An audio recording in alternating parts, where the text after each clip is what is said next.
Piden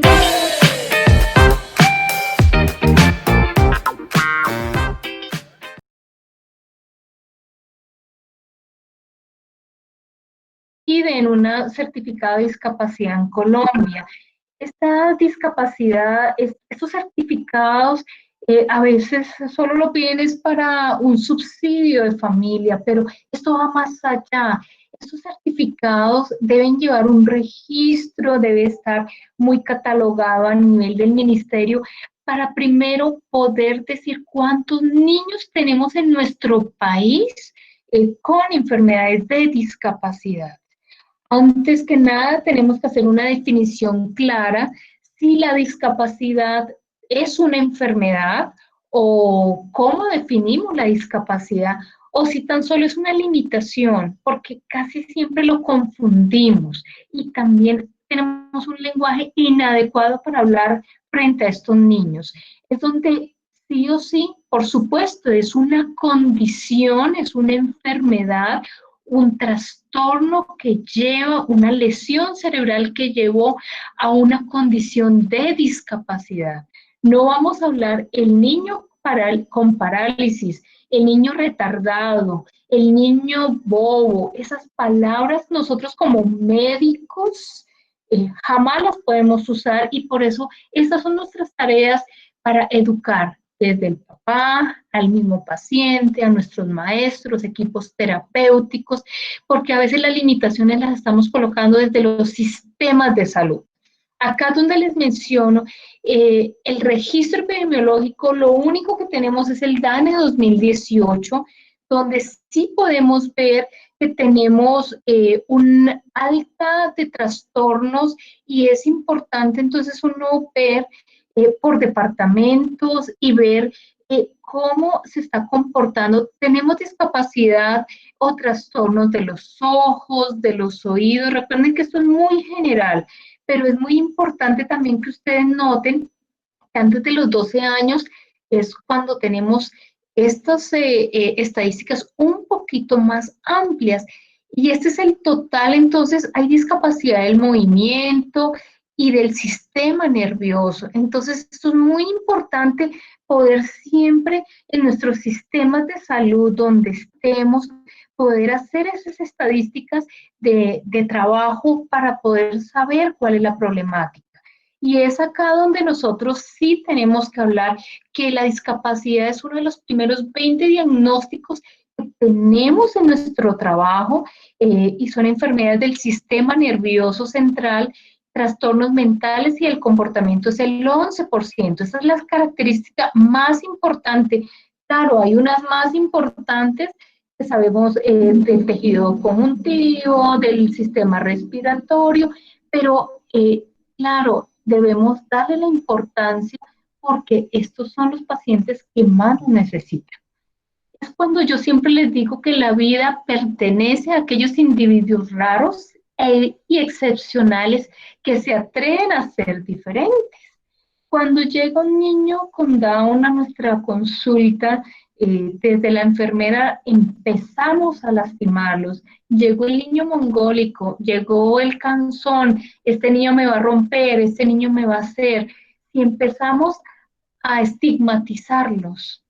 No le estamos dando la oportunidad de que estos niños tengan un ambiente adecuado de socialización y por eso los estamos invitando a los colegios a que empecemos a trabajar con ellos.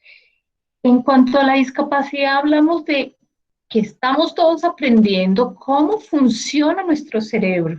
Yo siempre les digo que mi mentor y uno de mis grandes docentes que admiro y que aún vive es el doctor Ginás.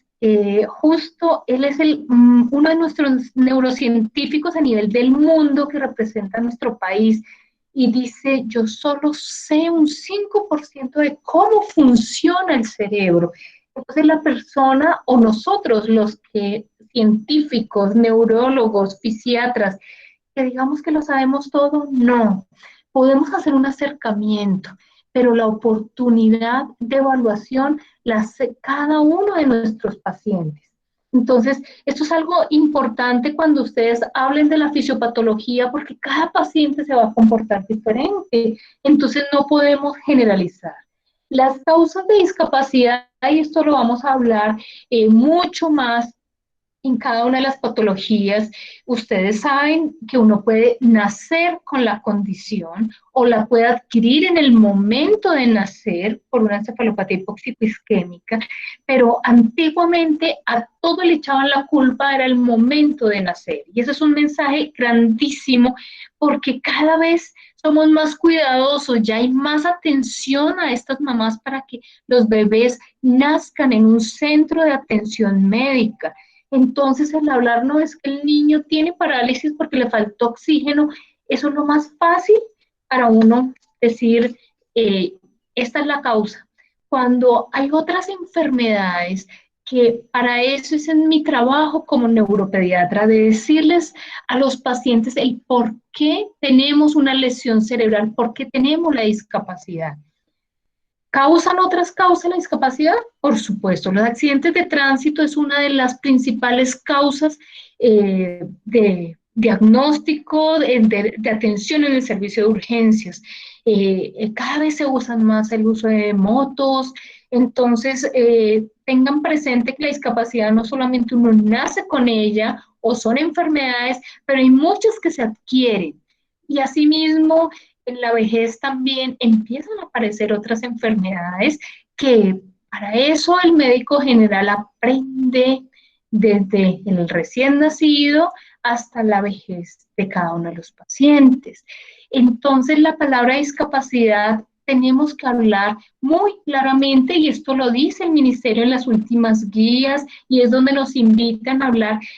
¿Cómo voy a catalogar el tipo de discapacidad? Porque todos tenemos que apoyar en esas certificaciones donde se hace a través de juntas médicas, pero entonces este paciente tiene una discapacidad motora, el grado, la severidad y el pronóstico. ¿Para qué? Muchos de esos pacientes es para su trabajo, muchos es para qué capacidad de movimiento tiene, para sus destrezas o habilidades, qué capacidad auditiva tiene este paciente, porque casi siempre vienen combinadas, no solamente el que no se mueve, no escucha, o el que no escucha no habla, o el que está invidente solamente. Es muy importante por eso la etiología para saber cuántas discapacidades tienen, si es una, es múltiple, es única.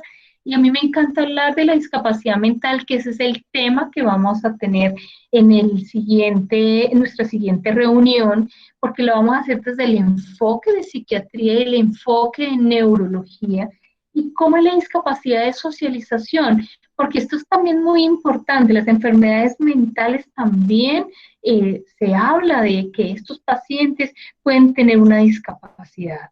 Entonces es cuando hay datos claves en discapacidad y hablamos de la discapacidad social de los cuerpos. Uno de cada millón padece algún tipo de discapacidad, es decir, el 15% de las personas en el mundo, y esto no es solamente de los departamentos más desprotegidos, en todo el mundo tenemos discapacidad. Entonces es cuando tenemos que hablar que la discapacidad afecta más a las poblaciones vulnerables, sí. Esto es un caso de una familia en la vereda Runta de mucopolisacaridosis tipo C. Son familias donde no solo tienen un niño, son 3 niños en la familia que tienen una discapacidad, que no hay tratamiento en este momento en el mundo. Es una enfermedad huérfana, pero todos cursan con discapacidad hasta que dejan de moverse, están en una silla de ruedas con un problema severísimo de la deglución, de comportamiento, que no van a poder dormir, y unos con otros, pues ninguno de los dos se puede ayudar. Entonces esta hermanita, que es la única sana, ¿cómo puede hacer para ayudar a sus otros hermanos? Estos son realmente problemas donde uno tiene que meterse con su familia, buscar si hay más personas con discapacidad para buscar otro tipo de condiciones. La discapacidad, hablamos que no hay una atención oportuna en salud, eso es cierto. No tenemos esa equidad y oportunidad que sea una vía directa. Este paciente tiene discapacidad, tiene cita prioritaria y ese día lo atienden todos los especialistas. Ustedes no se imaginan las necesidades que tenemos. Nos encantaría que el paciente que llega en una silla de ruedas o el paciente con discapacidad se pueda atender desde la enfermera, la nutricionista, los médicos especialistas que requieran que haya un equipo interdisciplinario. Uno sabe el desgaste que es mover un paciente con discapacidad. Hay un dato muy importante cuando hablamos que los niños con discapacidad tienen menos posibilidades de ser escolarizados que los niños sin discapacidad. Eso es una realidad, pero esto tenemos que cambiarlo. Otra de los mitos y de los factores que debemos tener en cuenta son las personas con discapacidad tienen más probabilidad de ser desempleados. Por supuesto, pónganse a pensar cuánto desempleo hay en el país, no ahora en pandemia, siempre. ¿Ustedes creen que una persona con discapacidad, ustedes como médicos, ustedes como seres humanos, emplearían? Es una pregunta muy importante porque si ustedes se han dado cuenta, ya hay centros comerciales que han apuntado a solo contratar personas con discapacidad porque son personas útiles, valientes, muy valiosas. Entonces, otro de los puntos que tenemos que hablar es que las personas con discapacidad son más vulnerables a la pobreza. Sí, eso es una familia boyacense donde la hermanita mayor tiene que cuidar de sus otros hermanitos. Ellos son víctimas de la pobreza, de la miseria, donde tienen que buscar en la basura qué comer y qué juguete tener. Entonces es cuando tenemos que hablar que la discapacidad eh, a veces no solamente es física, tenemos que, y por eso hablo tanto de la discapacidad, en los procesos de socialización, la inequidad. Es importante hablar de la habilitación y el acceso a dispositivos para estos pacientes. También es insuficiente, también necesitamos más apoyo. Y no es de solo la raza negra, sino curiosamente la OMS nos muestra estas imágenes impactantes. ¿Qué tengo que decirles? ¿Las personas con discapacidad pueden vivir y participar en comunidad? Sí. Pueden tener sueños, pueden ser poetas como esta hermosa Diana Molano, que es una mujer con síndrome de Down, que los papás apuntaron y apostaron a su mejor calidad de vida. Y entonces esta niña ahora es una mujer feliz, donde ella prepara su primer libro, tiene más de 500 poemas. Todos los niños pueden, todos los niños, independiente de su discapacidad, pueden hacer arte, pueden hacer música, pueden hacer lo que mejor puede hacer y se puedan desempeñar, pero debemos darles esa oportunidad. Tenemos muchos obstáculos desde las escaleras, que no tenemos un país que piense en discapacidad, pero hay niños tan valientes que pueden superarlo todo. Entonces es la invitación para que las convenciones de los derechos de las personas con discapacidad tienen el objetivo, y ustedes son los que más debemos promover y proteger y asegurar este goce de los derechos de nuestros niños y niñas con discapacidad, para que sean funcionales, para que sean cada vez, tengan mejores oportunidades, no solamente a la educación, sino a la salud, a ser felices y a tener mejor equidad en nuestro país, a las oportunidades. Es cuando hablamos de los derechos de los niños y niñas con discapacidad, a la salud, a la educación, a la protección social, a la vivienda, a un transporte, a una movilización adecuada y por supuesto a un trabajo. Yo termino diciendo que si tienes la suerte de ser diferente, nunca cambies.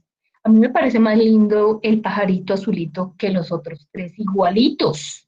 Pero es muy importante decirles a ustedes, no tengan miedo de ser diferentes, tengan miedo de ser igual a los demás.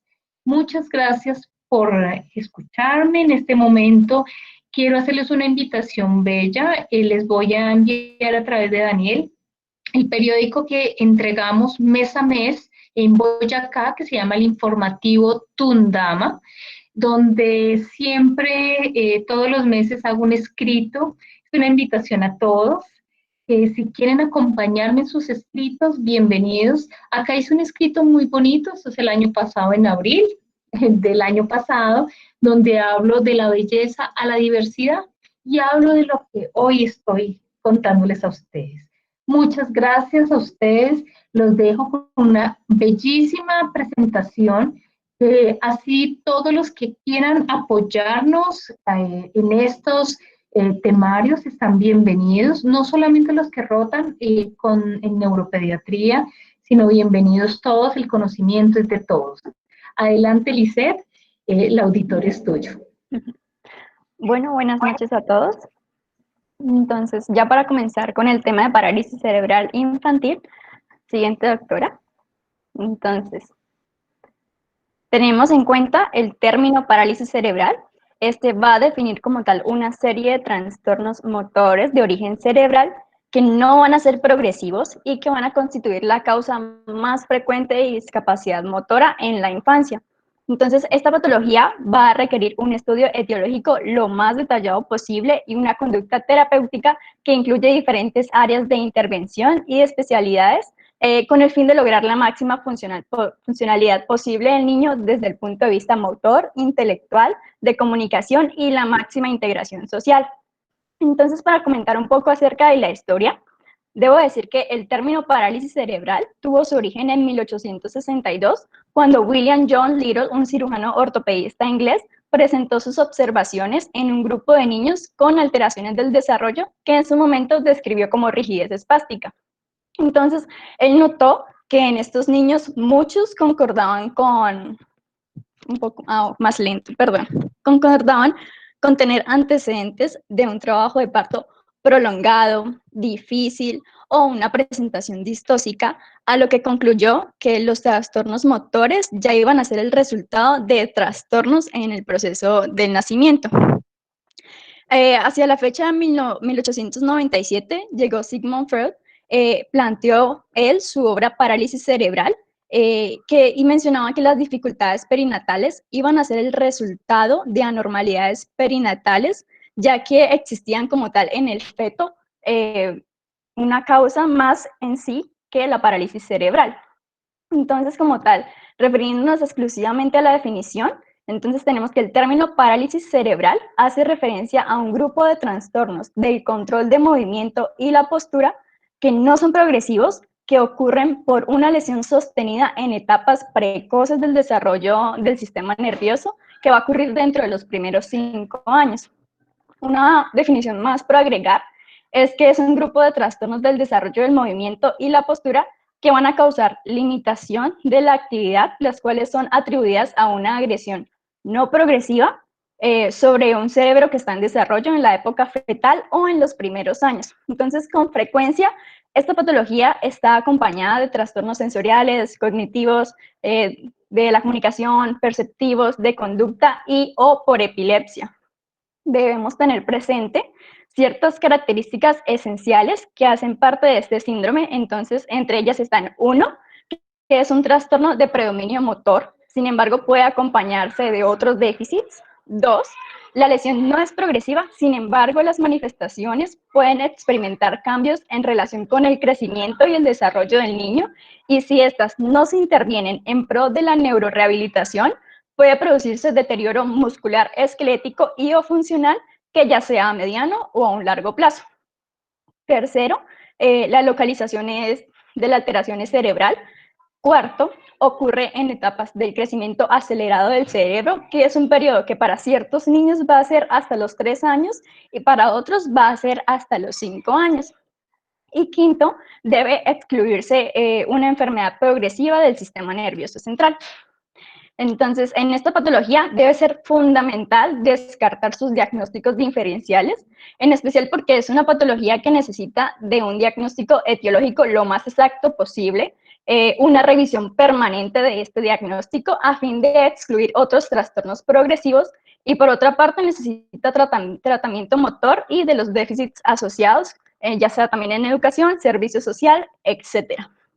Pasando un poco a la parte de etiología, entonces, en cuanto a esta, vemos que hay múltiples factores implicados. Tenemos factores prenatales en los que están agregados los factores maternos, como alteración de la coagulación, enfermedades autoinmunes, hipertensión arterial, infección intrauterina, entre otras. También tenemos las alteraciones de la placenta, como trombosis del lado materno o del lado fetal, los cambios vasculares crónicos e infecciones en cuanto a los factores fetales, está la gestación múltiple, el retraso del crecimiento intrauterino, el polihidramnios, el hidrox fetal y las malformaciones. Estando en juego también los factores perinatales como la prematuridad, el bajo peso, la fiebre materna durante el parto, infecciones del sistema nervioso central o sistémica, la hipoglicemia mantenida, la hiperbilirrubinemia y la encefalopatía hipocitoisquémica, entre otras. Y luego, hablando sobre factores postnatales, tenemos infecciones, ya sean meningitis o encefalitis, traumatismo craneal, el estatus convulsivo, un paro cardiorrespiratorio, una intoxicación o una deshidratación grave. Siguiente, doctora. Listo, refiriéndonos hacia la clasificación, entonces esta se va a hacer según los síntomas y signos predominantes y la topografía. En cuanto a la parálisis cerebral, se diferencia según el segmento corporal que va a estar comprometido según la lesión. Primero, tenemos la parálisis cerebral espástica, que es donde van a predominar los signos piramidales y según su topografía se va a dividir en los 4 que vemos en la parte inferior de la diapositiva. Tenemos la hemipléjica. Entonces, esta se considera la forma más frecuente de parálisis cerebral espástica. Hay un compromiso piramidal de un hemicuerpo, generalmente con mayor compromiso de la extremidad superior. En esta va a ser frecuente la hipotrofia de las extremidades paréticas y el desarrollo cognitivo suele ser normal o cercano a lo normal y el riesgo de epilepsia va a ser de un 50% en los casos. Luego tenemos la diplejía espástica. Esta ocurre en un 20% de las parálisis cerebrales. Existe compromiso piramidal de las 4 extremidades, en mayor grado las inferiores, y se va a relacionar con antecedentes de prematuridad. Luego tenemos la cuadriplejía o tetraparesia, en donde claramente va a haber compromiso armónico de las 4 extremidades. Ocurre en el 27% de los casos de las parálisis cerebrales y se asocia frecuentemente al compromiso cognitivo, déficits sensoriales, epilepsia y síndrome de pseudobulbar. Luego tenemos la hemiplegia doble espástica, que va a hacer referencia al compromiso motor de las 4 extremidades, con un compromiso mayor en las superiores o de un hemicuerpo. Es una forma más grave y está asociada con un compromiso cognitivo severo. Volviendo los ojos a la mitad de la diapositiva, entonces seguimos con la parálisis cerebral extrapiramidal o disquinética. Entonces aquí van a predominar los movimientos anormales como corea, como atetosis, distonía, va a haber alteración del tono y de la postura y va a ocurrir de un 9 a un 22% de las parálisis cerebrales. La mixta, entonces esta está asociada a síntomas tanto piramidales como extrapiramidales y va a ocurrir en un 20% de los casos. La parálisis cerebral atáxica, entonces claramente va a predominar aquí la ataxia y la hipotonía, que se mantienen con el tiempo. Aquí se puede observar a los niños que presentan lesión principalmente a nivel cerebeloso y van a requerir como tal de un estudio diagnóstico diferencial exhaustivo con el propósito de descartar enfermedades progresivas. Finalmente, tenemos la parálisis cerebral hipotónica, que es muy poco frecuente.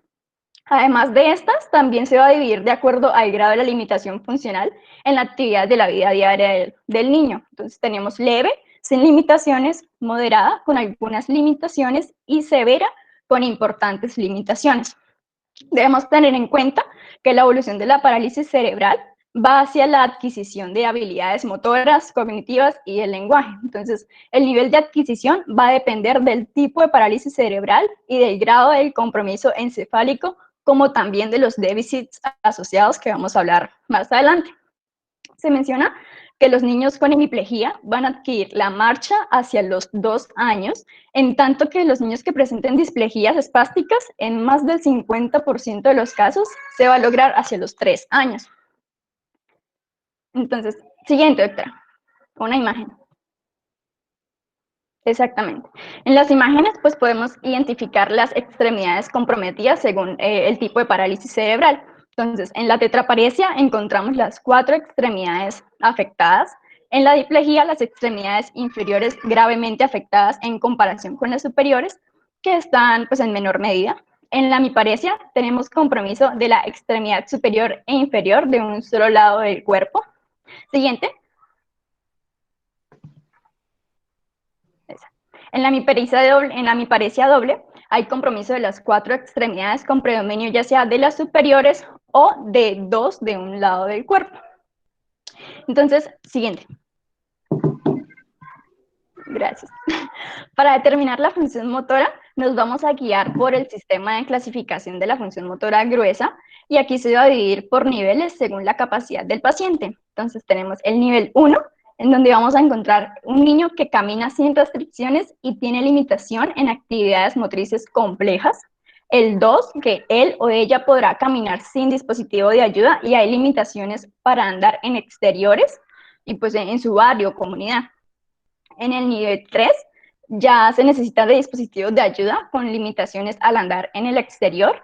En el nivel 4 hay desplazamiento autónomo con limitaciones, se va a transportar en silla de ruedas o sillas autopropulsadas. Y en el 5.º nivel, el autodesplazamiento es muy limitado, incluso utilizando una tecnología contrapropulsada. Siguiente. Listo.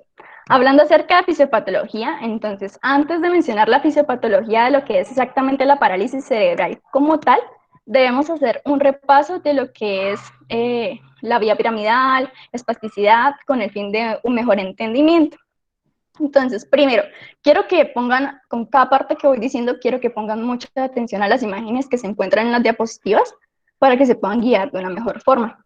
Bueno, primero, la vía piramidal pues recibe su nombre debido a la formación de las pirámides en la porción ventral del bulbo raquídeo del tronco del encéfalo.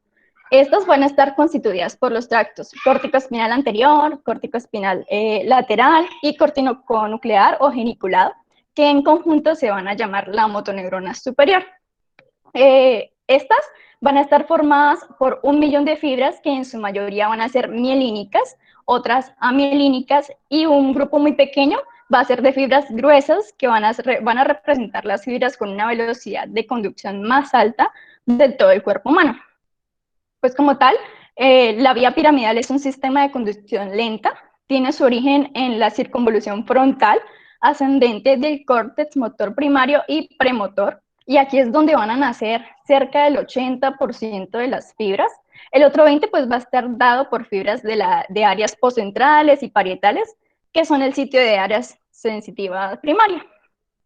En su recorrido diencefálico, pues van a formar parte de la cápsula interna, van a ocupar el brazo posterior, y los haces córtico-espinales y el haz córtico-nuclear van a formar lo que es la rodilla de la cápsula interna.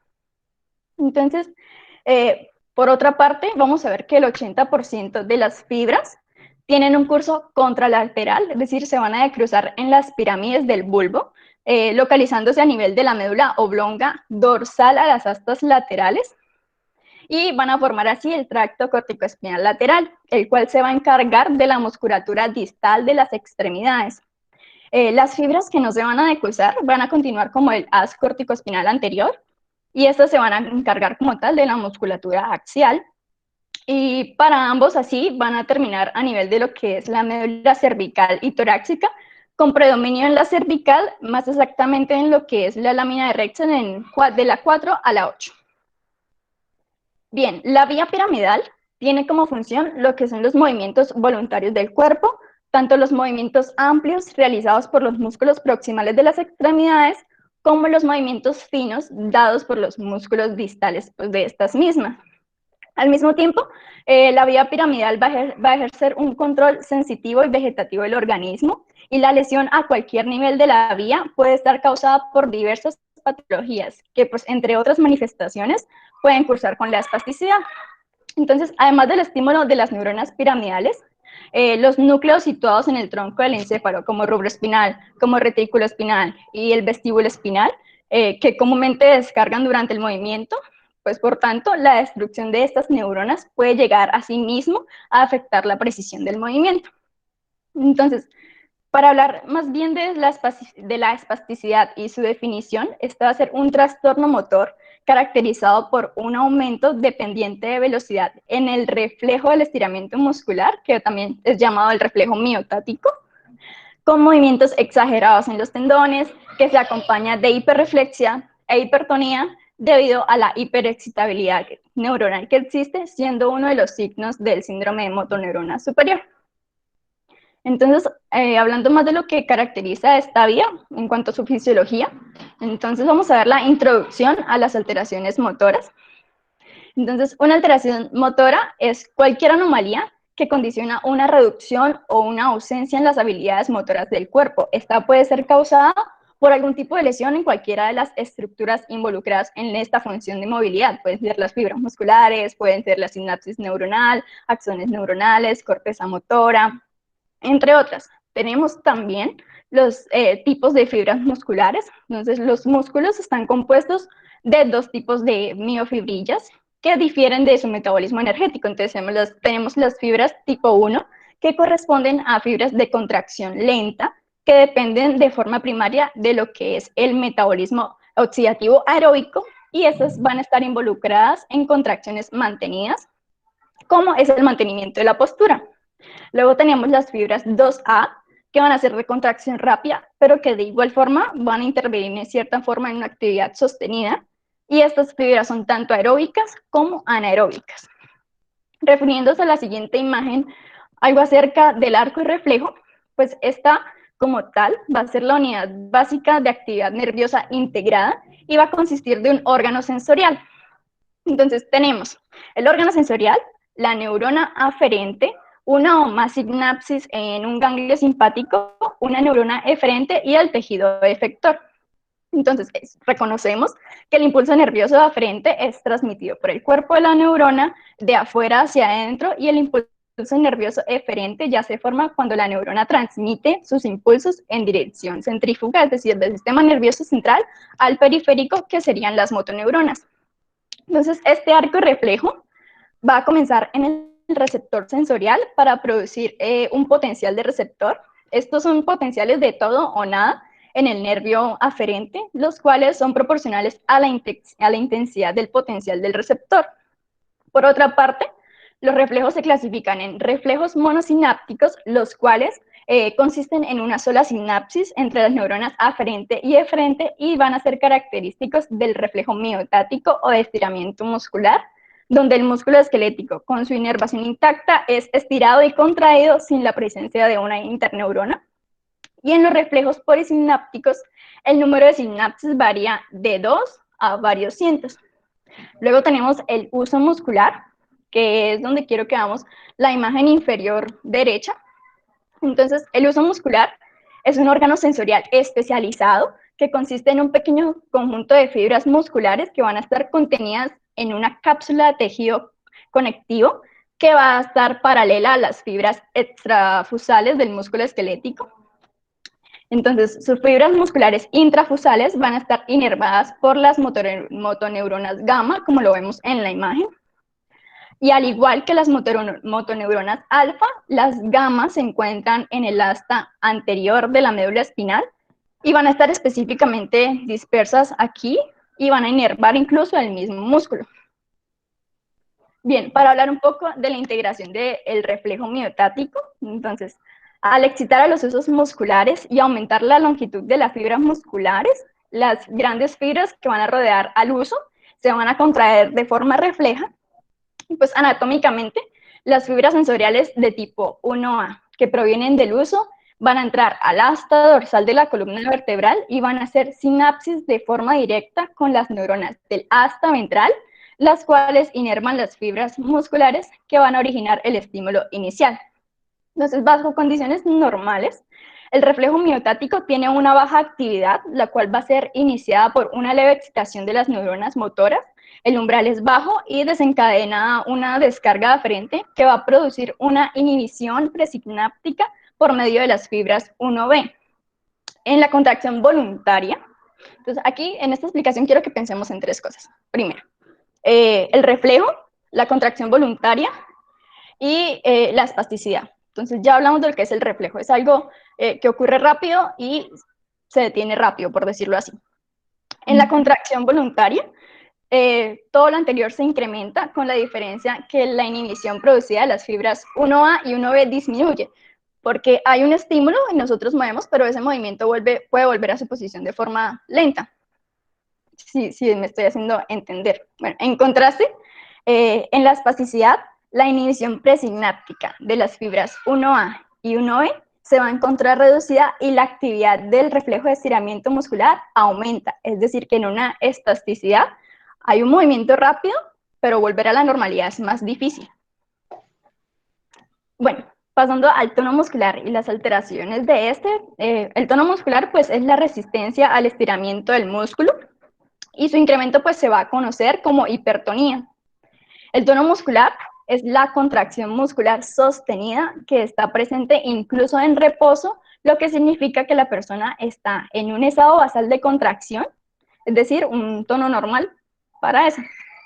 Cuando existe una enfermedad de la motoneurona inferior, el tono va a estar disminuido, flácido, deprimido y el músculo se va a encontrar hipotónico. En cambio, en la espasticidad existe un aumento del tono muscular que puede ser de leve a severo, el cual pues se va a conocer, como en otras palabras, como la dureza del músculo. En cuanto al síndrome de motoneurona superior, entonces este puede ser descrito como una lesión que ocurre justamente en los niveles superiores del sistema nervioso central. Puede ocurrir tanto en la corteza cerebral como en el tronco del encéfalo. Después de una lesión espinal o cerebral, se va a presentar una característica como el síndrome de motoneurona superior, la espasticidad. Esta entidad clínica resultante de una lesión neuronal en niveles neuronales superiores va a depender de la localización y de la extensión y del tiempo en que ocurrió, más que de la patología que originó la lesión. Entonces, algo importante que debemos tener en cuenta, o claro, en cierto modo, son las diferencias entre espasticidad y rigidez. Entonces, desde el punto de vista anatómico, la diferencia se encuentra en las estructuras alteradas. Entonces, cuando el daño se encuentra en la parte de los ganglios basales, se trata de una característica típica de la rigidez. En cambio, la espasticidad se va a describir clásicamente como una lesión de la vía piramidal, incluyendo otras estructuras como áreas reticulares y parapiramidales. La espasticidad se va a caracterizar por espasmos musculares, mayormente en las porciones proximales y distales de las extremidades, con frecuencia en los brazos, en las manos, en los dedos, en las rodillas. Clínicamente existe debilidad, existe hipertonía, un tono flexor aumentado, resistente a la extensión. Esto hay que tenerlo muy en cuenta, tengan muy en cuenta esa frase, un tono flexor aumentado, resistente a la extensión, en lo que es el principio del movimiento y que se da al final del mismo. Esto se va a llamar como tal el fenómeno de hipertonía en navaja. Va a haber hiperreflexia, va a haber clonus, mioclonías, signo de Babinski positivo, alteraciones del sueño, los reflejos cutáneos abdominales y crema estérico van a estar ausentes en el lado de la lesión. Va a existir hiperexcitabilidad neuronal, así como cambios repentinos de la postura. Además, pueden presentarse crisis de dolor. En contraste con la rigidez, esta se va a definir como un aumento de la resistencia muscular al movimiento pasivo. Se presenta durante toda la duración del movimiento, lo que se conoce como hipertonía plástica. Va a haber un fenómeno de rueda dentada y al contrario de la espasticidad, esta rigidez se va a observar tanto en músculos flexores como extensores y se va a producir por una activación suprasegmentaria de los mecanismos de los reflejos espinales, aumentando la descarga de las motoneuronas alfa debido a una activación piramidal y a una actividad dopaminérgica alterada. En ambos casos va a existir un aumento del tono muscular, lo que va a dar la dureza clínica, y en ocasiones, como lo son en el caso de la parálisis cerebral infantil, pueden coexistir y es difícil distinguir una de la otra. Ya como histopatología de la espasticidad, pues vamos a ver que hay un daño neurológico y se ha demostrado que existen cambios en la dureza muscular pasiva y hay dos mecanismos que están involucrados. Está la alteración en la excitabilidad motoneuronal y hay mayores aferencias con el estiramiento muscular. Sin embargo, también van a existir cambios intrínsecos en las propiedades mecánicas pasivas del músculo tras la aparición de esta espasticidad, así como cambios en la matriz extracelular que contribuyen pues, a los cambios de tejido, como lo es una menor tensión pasiva pues, en las fibras. Aunque la espasticidad es multifactorial y es de origen neurológico, también ocurren alteraciones estructurales significativas en el músculo. Se ha visto en modelos animales que un daño directo al tracto corticoespinal no va a llevar como tal a la espasticidad, sino a una parálisis flácida acompañada de hipotonía, en la cual existen reflejos patológicos, pero no espasmos o hiperreflexia, y no es hasta, digamos, un periodo de 6 semanas posteriores que la espasticidad sí se va a presentar. Digamos que por esta razón, la transición de una hemiplegia flácida a una espástica aún se trata como tema de controversia, y así la relación entre el daño de la vía piramidal y la presencia de espasticidad no va a ser completamente claro porque hay otras situaciones. Entonces se piensa que una lesión en las vías piramidales puede ser causa posible de esta alteración, pero lo que es seguro es que el daño siempre va a estar limitado al sistema nervioso central, lo que es corteza motora, lo que es cápsula interna, lo que es tallo cerebral, médula espinal. Se han observado cambios en las propiedades intrínsecas de las motoneuronas de la médula espinal en mamíferos que presentan espasticidad. Uno de ellos es la presencia de continuas corrientes de sodio y calcio al interior de la célula, lo que puede ser parcialmente responsable del curso clínico de la espasticidad. Estas corrientes son facilitadas por aferencias noradrenérgicas y serotoninérgicas de vías del tronco encéfalo. El estímulo pues resulta de una menor necesidad de contacto sináptico continuo durante las contracciones voluntarias mantenidas. Actualmente se le da importancia a otros tractos nerviosos que forman la cápsula interna como parte pues, de etiología de esta alteración. Entonces hablamos de la retículo espinal, que va a viajar junto al córtico espinal dentro de la cápsula interna, y dentro de sus funciones las fibras mediales inhiben la flexión y el tono muscular, y las fibras laterales, por el contrario, van a facilitar el tono extensor. Es por esto que va a existir incertidumbre acerca del acertado de la vía piramidal como el principal responsable de lo que es la anormalidad espástica. Aún más, en modelos animales se ha demostrado que un daño en el haz retículo espinal puede ser la principal causa de los espasmos en esta patología debido a una pérdida de la inhibición de los reflejos miotácticos, lo que causa su incremento. Entonces, como tal, la evidencia sugiere que un incremento en los neurotransmisores excitatorios, como lo son el glutamato y el aspartato, así como una disminución en los inhibitorios, como GABA, glicina y taurina en la médula espinal, en espasticidad.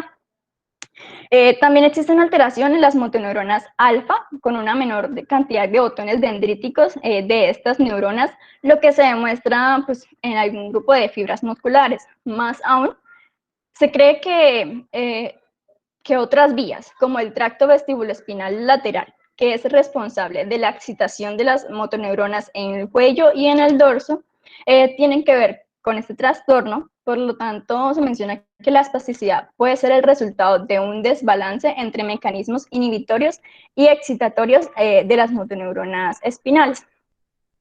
Pasa, doctora, por favor. Gracias. Entonces, ya en la fisiopatología de la parálisis cerebral, encontramos que la lesión va a estar afectando a grupos de neuronas en áreas primarias del control motor, es decir, del tema piramidal, o en centros moduladores del movimiento, del sistema extrapiramidal y cerebelo, y van a poder afectar áreas cerebrales que no van a estar relacionadas directamente con el control motor, pero lo que nos daría como resultado las deficiencias asociadas. Entonces, el compromiso de este grupo de neuronas nos va a determinar el deterioro del movimiento o movimientos involuntarios y la falta de control inhibitorio sobre las motoneuronas de la médula espinal. La lesión cerebral que da origen a lo que es la parálisis cerebral implica la alteración de las neuronas motoras que ejercen acción inhibitoria sobre la alfa-motoneurona del asta anterior de la médula espinal, con el resultado de un desbalance entre los impulsos inhibitorios y excitatorios que van a ejercer sobre esta zona, y de aquí que se generen consecuencias inmediatas como el déficit motor derivado pues de la lesión de estas neuronas motoras y consecuencias derivadas pues, de los cambios en la actividad neuronal con un aumento del tono, es decir, la espasticidad.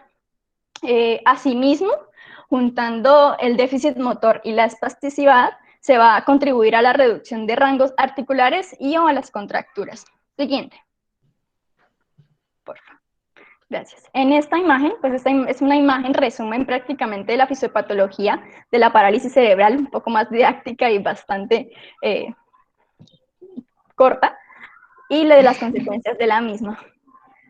Siguiente. Quieren tomarle un pantallazo, por eso no la muevo. Después, para que puedan digerir todo lo bonito que hablaste, Lisset, lo claro que hablaste toda la fisiopatología. Gracias. Espero haya sido claro un poco. Sí, señora. En cuanto al diagnóstico, pues es importante reconocer que el diagnóstico de esta patología va a ser netamente clínico. Los estudios complementarios pues nos van a identificar lo que es la causa de este cuando no es evidente por la historia clínica para determinar la magnitud y la localización del daño por medio de neuroimágenes y descartar causas progresivas y detectar trastornos asociados y o complicaciones. Entonces, el diagnóstico precoz va a ser lo fundamental para iniciar el tratamiento de una forma oportuna y asimismo se deben identificar los niños de alto riesgo teniendo en cuenta las posibles etiologías y signos.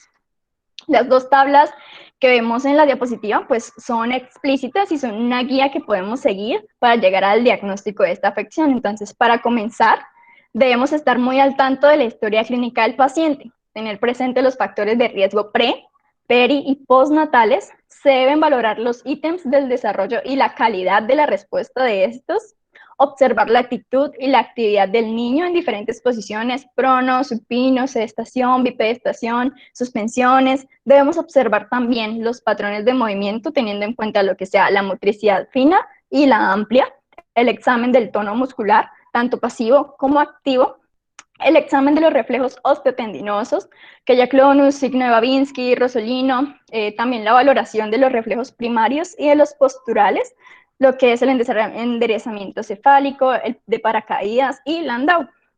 Los signos cardinales de la exploración, que son sugestivos de parálisis cerebral, como retraso motor, patrones anormales del movimiento, persistencia de los reflejos primarios y el tono muscular anormal, los debemos captar. Para un adecuado diagnóstico, pues debemos tener en cuenta los signos precoces de parálisis cerebral. Aquí tenemos la persistencia de los reflejos arcaicos y marcha automática en pacientes mayores de 3 meses, la ausencia de reacciones de enderezamiento, el pulgar incluido en la palma, que es un signo demasiado característico, la hiperextensión de ambas extremidades inferiores al suspenderlo de las axilas, la asimetría, que va a ser muy característica en hemiplegia, las anomalías del tono muscular como la hipertonía e hipotonía, la hiperreflexia, el clonus y los demás reflejos.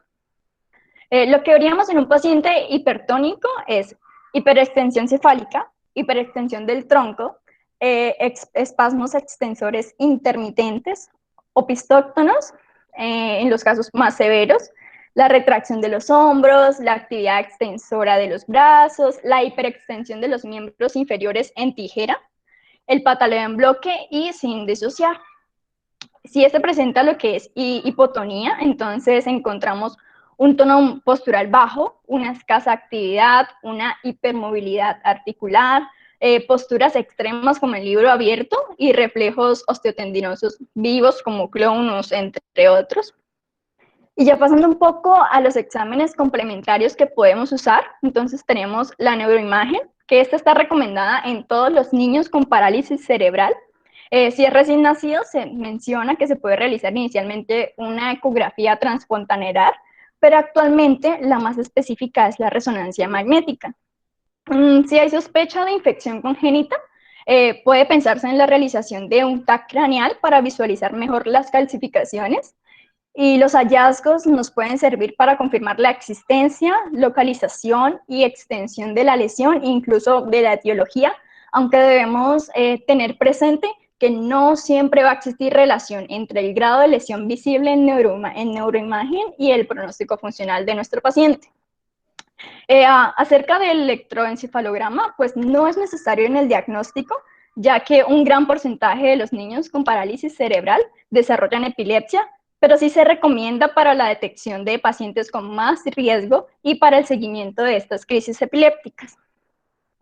En cuanto a los trastornos asociados, en la parte superior, tenemos uno, el déficit intelectual. Este va a estar presentado alrededor del 50% de nuestros pacientes. Gracias.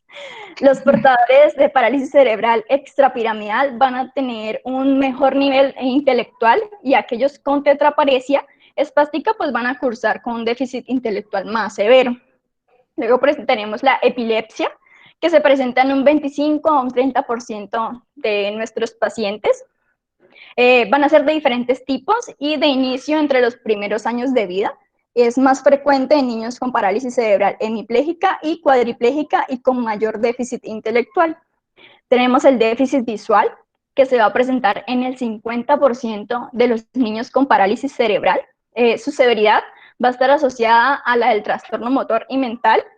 Es frecuente la falta del control de los movimientos oculares, como el estrabismo, y hay otras que están también asociadas, como la ambliopía, la atrofia óptica, las hemianopsias, vicios de refracción, cataratas o corioretinitis, entre otras.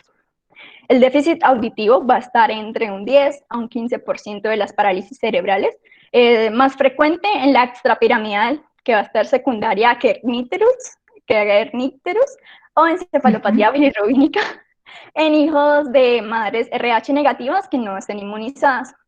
Va a estar relacionado también con casos de encefalopatía hipoxicoisquémica con compromiso de los ganglios basales. Luego, otro trastorno es el del lenguaje y del habla. Este se ha debido a factores motores, intelectuales, auditivos, ambientales, y pues los trastornos del habla como la dispraxia verbal, la anarquia y la disartria son frecuentes en lo que son la parálisis cerebral extrapiramidal. En estos casos, pues va a ser importante la implementación de técnicas de comunicación alternativa aumentativa. En cuanto a los trastornos del lenguaje, pueden encontrarse disfasias semánticas, semántico-pragmáticas y fonológico-sintácticas.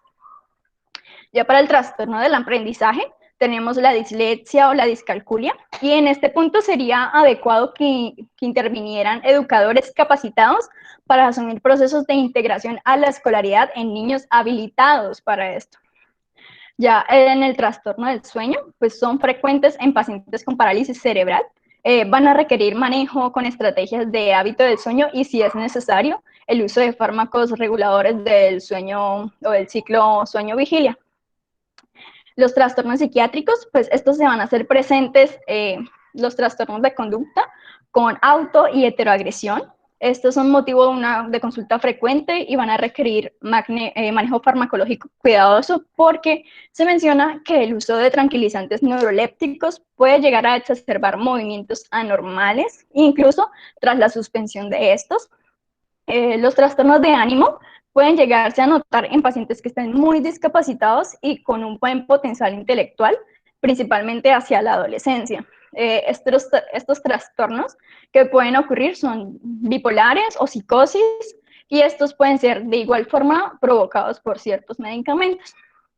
En cuanto al diagnóstico diferencial, Reconociendo pues que se trata de una patología sindromática y que requiere de la exclusión de patologías progresivas, se debe plantear la posibilidad de otras condiciones neurológicas como lesiones encefálicas ocupantes de espacio, los trastornos neurodegenerativos, lesiones de la médula espinal, enfermedades neuromusculares y errores innatos del metabolismo. Entonces siempre es necesario reconsiderar el diagnóstico de parálisis cerebral, ya que las alteraciones neuroimagenológicas o neurodegenerativas no siempre van a estar evidentes en las etapas precoces de la enfermedad.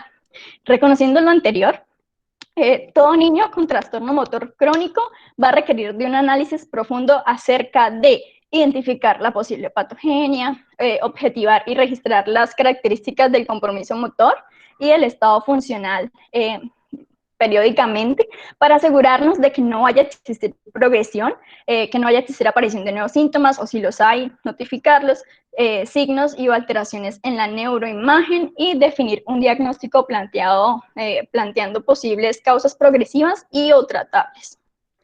Siguiente. Listo, ya para el tratamiento. En este caso va a ser necesario un equipo multidisciplinario con neuropediatría, con fisioterapia, con ortopedia, psicología, un logópeda, un pediatra, entre otros. Debe ser fundamental una atención especializada, temprana e intensiva durante los primeros años y un tratamiento de mantenimiento posterior. El tratamiento debe ser individualizado dependiendo de la edad, de la afectación motriz, de las capacidades cognitivas y de las patologías asociadas. Además, debemos tener en cuenta, muy en cuenta, el entorno familiar en el que está el niño, social y escolar.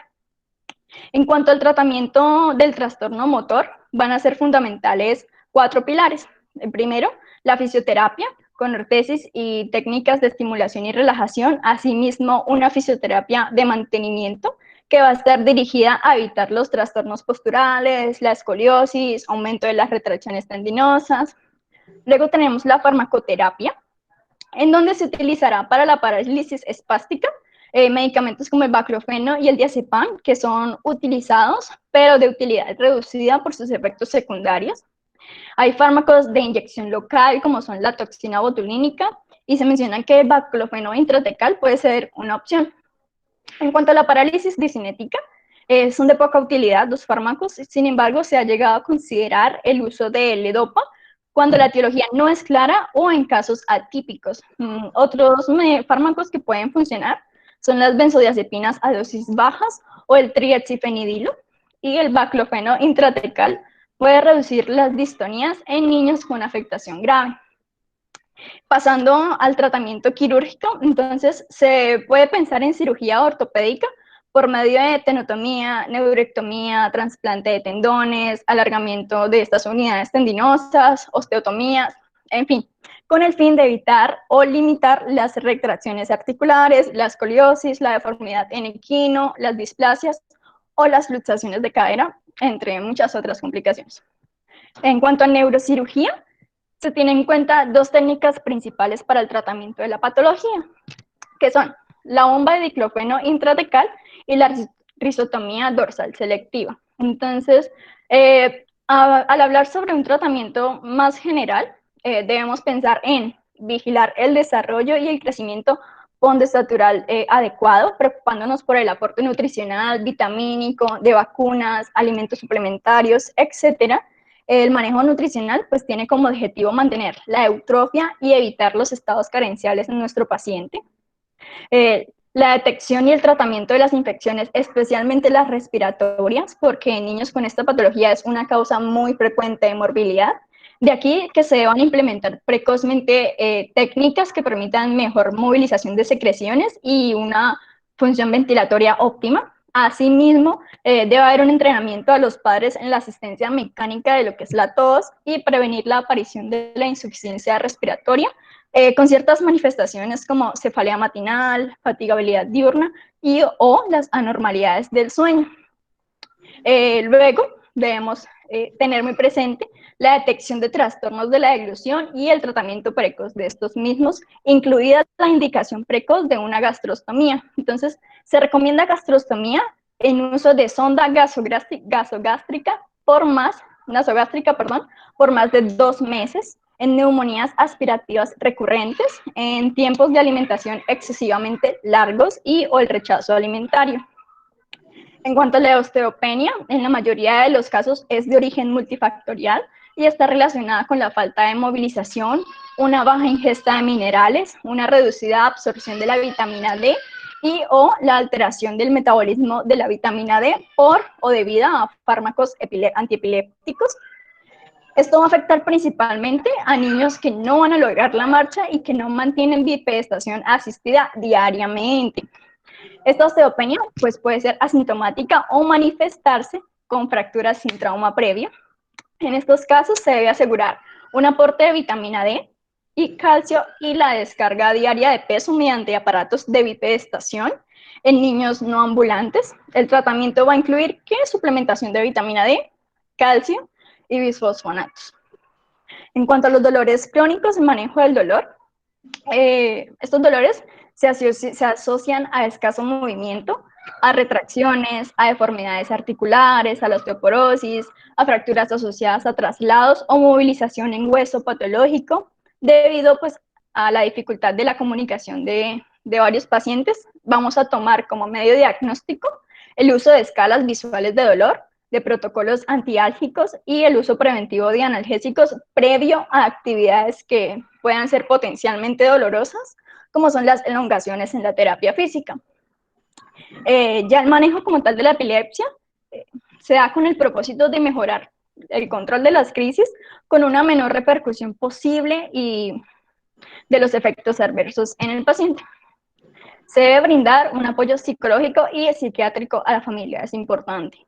Y todo este tratamiento pues se da con el propósito de lograr el máximo nivel de independencia o autonomía, lo que implica no solo el tratamiento motor, sino de déficits asociados y las complicaciones que nuestro paciente presente, como la osteopenia, las fracturas patológicas, la luxación de cadera, escoliosis, reflujo nasogástrico, tos crónica, alteraciones bucodentales y la falta de un adecuado manejo postural.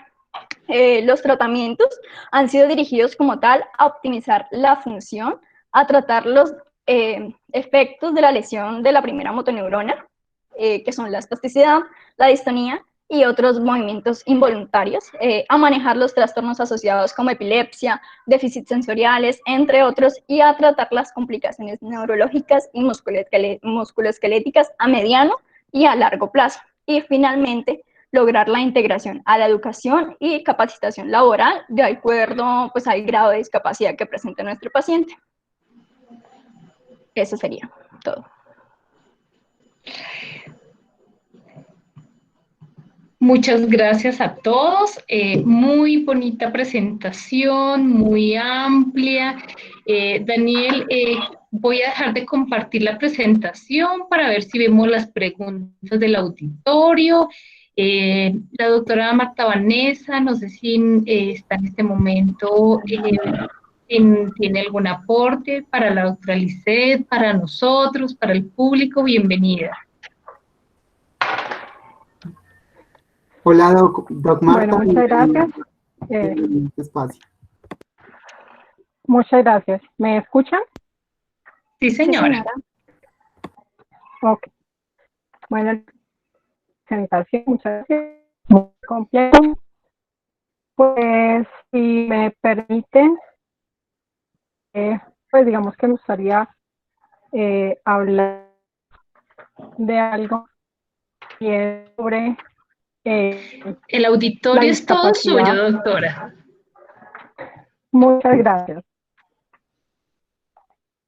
Entonces, pues cuando hablamos de discapacidad, como ya nos lo había explicado la doctora Blanca, debemos cuenta que no vamos a mirar las funciones y las estructuras, esas deficiencias que se presentan, sino también debemos mirar qué tanto impacta eso realmente en la función, en la vida, para ver si una persona tiene discapacidad o no. Entonces vamos a hablar de esas limitaciones en la actividad que se van a generar a raíz de esas deficiencias, esas restricciones en la participación, y en estos dos aspectos, cuando tenemos esas limitaciones y esas restricciones, es cuando hablamos de una discapacidad. Entonces podemos tener un daño cerebral con una deficiencia en el funcionamiento motor, pero que no nos está generando una limitación o una restricción, no sería una persona con discapacidad. O una persona con una deficiencia, pero nos genera una limitación en la actividad o una restricción en la participación, aquí es cuando ya empezamos a hablar de discapacidad, que se va a favorecer o va, digamos que ir en detrimento de las ambientales. Entonces la parte física, social, actitudinal, donde muchas veces es donde debemos estar en los procesos de rehabilitación, que son muy importantes. En los niños con parálisis cerebral, en la rehabilitación, como siempre he dicho, es importante recordar el objetivo principal es mejorar la calidad de vida, y esto lo que queremos, vamos a buscar prevención de complicaciones y la recuperación funcional, llegar a la máxima funcionalidad posible con estos en situación de discapacidad. Y aquí es donde nos damos cuenta pues que esas complicaciones que ya no como muy bien usted, nos deben llevar a unos objetivos reales que sean consensuados con la familia, con el mismo paciente, si de pronto ya puede decidir, y que podamos verlos. Y ya nos lo explicó muy bien la clasificación en 5 niveles funcionales que nos han demostrado que tiene un patrón de desarrollo específico, que finalmente vamos a tener pronóstico, y aquí parten los objetivos reales para no crear expectativas en nuestros pacientes. Y es el pronóstico que empezamos a mirarse en el nivel funcional, y es donde vemos un nivel funcional 1 va a tener un mejor desempeño y un mejor desarrollo funcional que un nivel funcional 5. Como nos lo dio muy bien en la presentación, pues esto es una lesión que es no es progresiva, ya está, y que finalmente el niño no tampoco va a recuperarse de esa lesión. Entonces a partir de los 2 años puede empezar a clasificarlos, y es aquí donde ya vamos a mirar como un nivel funcional 5, alcanzar su punto de desarrollo más o menos entre los 3 y los 4 años de vida, mientras que con un nivel funcional 1 vamos a apuntar a niños que van a poder subir y bajar escaleras sin ayuda, y más o menos estarían alcanzando su máximo nivel de desarrollo motor hacia los 7, 8 años. Esto es importante entender por qué, porque yo puedo tener un niño a nivel funcional 4, pero que cognitivamente no esté tan mal. Si yo me dedico solo a mejorar la parte motora, voy a perder tiempo muy importante en desarrollar otras habilidades. Entonces muchas veces tengo que decirle a los padres, ojo, la parte motora hasta cierto punto, pero puedo desarrollar esas otras habilidades, como dice la doctora Blanca. Hay muchas otras cosas y muchas áreas que ellos pueden potenciar. Entonces es importante entender el pronóstico motor para poder trabajar en otras áreas y no solamente encasillarlo a caminar o no va a poder caminar, porque los niños con parálisis cerebral, muchas otras cosas en su trabajo y en su potencial que debemos trabajar. Eso principalmente, muchas gracias. Pues regreso al escenario. Muchas gracias, muy amable, muy pertinente. Siempre les enfatizo que ninguno tenemos la última palabra. Esto es un equipo interdisciplinario para que entre todos podamos ayudar a nuestros niños. Cada niño es individual, cada caso es un mundo diferente. Sus cuidadores, su alimentación, su calidad de vida, sus condiciones de lesión cerebral. Entonces, no importa si la limitación es leve, moderada a severa, siempre hay algo por hacer. Hay mensajes tan claros, y eso lo hablamos mucho con la doctora Vanessa, de que siempre estos niños hay que examinarlos de pies a cabeza. No sé por los tiempos de consulta.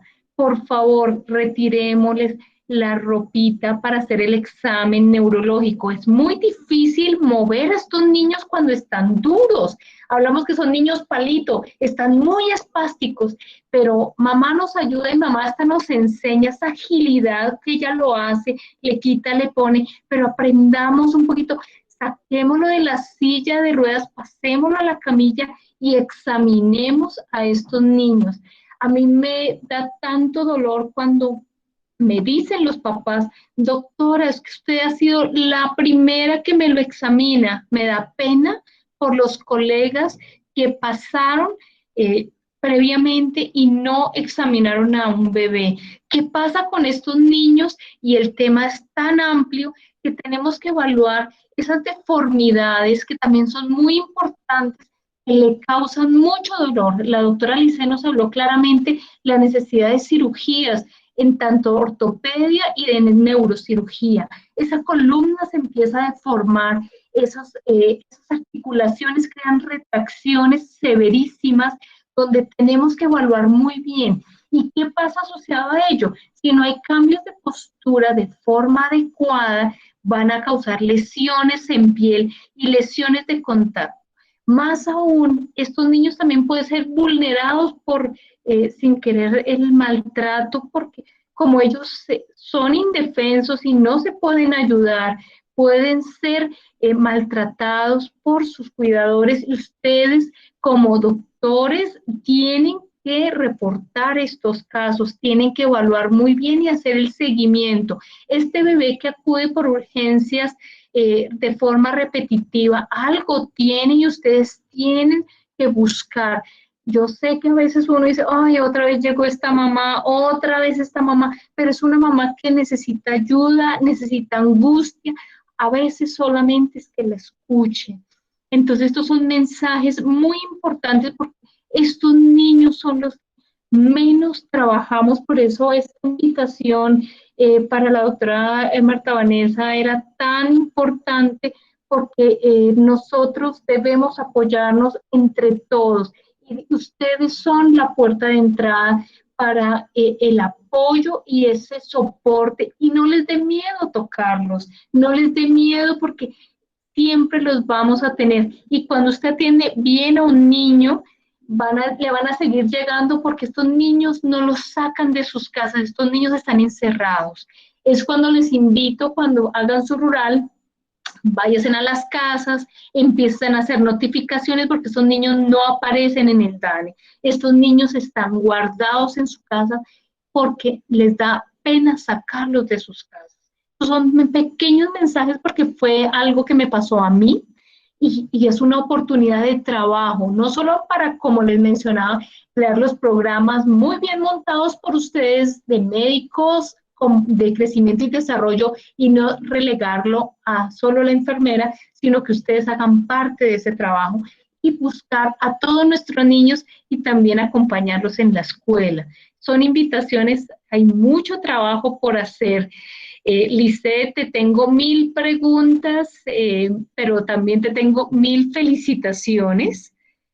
Acá en el chat todos tus compañeros, creo que están, ya eres la fans número 1 de ellos, porque no es porque estés en la rotación de neuro, sino porque aceptaste la invitación y el reto, porque la que más aprendió y aprovechó el tema fuiste tú, porque te sentaste, buscaste el tema, te apropiaste y sé el beneficio que va a ser para tu vida esta tarea. Doctora Marta Vanessa, muchas gracias, muy amable por esta bella aceptación de nuestro trabajo, y la vamos a seguir molestando. Muchas gracias a ustedes por la invitación. Realmente estoy muy contenta de compartir con ustedes o aportar en este tema de rehabilitación. Entonces, lo que necesiten, ahí estoy dispuesta. Muchas gracias. Perfecto, muchas gracias, doctora. Le estaré enviando uno a uno de nuestras invitaciones. Excúsenos la invitación sobre el tiempo. Hemos estado, es más, frente a nuestros queridos compañeros conferencistas que nos hacen mover las agendas por disponibilidad. Entonces, intentamos acomodar en la mejor medida estas charlas para que nos pueda seguir acompañando. Doctora Vanessa, no le quito más tiempo hoy domingo. Gracias a todos los estudiantes, todas las preguntas que empiecen a salir, estamos para poderlas resolver. Las que aparezcan en el chat las vamos a resolver con la doctora Lisset y llamaremos a la doctora Marta Vanessa, pero muchas gracias hoy domingo que estén acá y Daniel nos está informando, mañana nos va a confirmar si nos podemos reunir mañana a las 7 de la noche para el tema de hitos de neurodesarrollo, pero están viendo las agendas porque mañana retoman otra vez actividades, entonces vamos a verificar que no tengamos ningún otro compromiso. Doctora, muchas gracias. Muy amable usted, doctora Lisset, muchas gracias por esa bella presentación. Todas las diapositivas, todo lo hizo ella. Yo tan solo guié y apoyé este trabajo. Muchas gracias. Muchas gracias, doctoras. Excelente presentación. Fue un enfoque muy completo. Y bueno, yo sé que hablo por muchos de los asistentes que estamos acá, que aprendimos bastante esta noche. Muchísimas gracias. Gracias, Daniel. Daniel, ¿mañana tenemos reunión o todavía no sabemos? Creería que sí, Doc, pero me faltan por confirmar. Sin embargo, sí creería que tendremos nuestra reunión a las 7 p.m. para hablar sobre hitos del neurodesarrollo. Que igualmente va a estar 3 de nuestros compañeros de octavo semestre que están rotando conmigo. Esto no es de obligatoriedad, esto es voluntario. Quien quiera hacer alguna revisión, quien quiera empezar a profundizar en los temas de neurología, psiquiatría e incluyo fisiatría, todos bienvenidos porque somos un trabajo de amor, la neurociencia y los semilleros es para eso. Muchas gracias, Daniel. Con todo el gusto, de nuevo muchísimas gracias para ustedes por su disposición y pues su tiempo, que es lo más valioso para nuestra asociación. Muchas gracias, Lisset, muchas gracias, doctora Vanessa, muy amable, feliz noche. Muchas gracias.